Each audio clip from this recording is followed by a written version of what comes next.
వాళ్ళ cheat day పెట్టుకొని మంచిగా ఏదైనా తినాలి.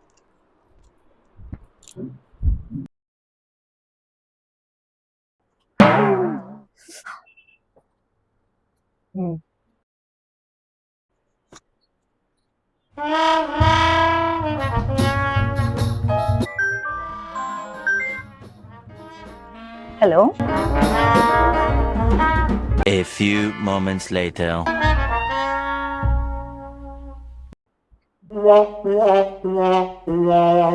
ఇదంతా మీరే కదా, మీ పనే కదా ఇది, మీరే కదా తాగారు, అది తినేసారు అక్కడ.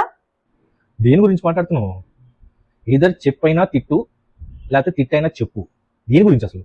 నా పేస్ట్రీ తినేసింది మీరే కదా, ఇందాక మీరు అలా చూసుకుంటే వెళ్ళినప్పుడే నాకు డౌట్ వచ్చింది. మీరే తినేసారు, ఫోన్ కూర్చొని తిందాం అనుకున్నాను, మీరు మొత్తం కట్ చేస్తే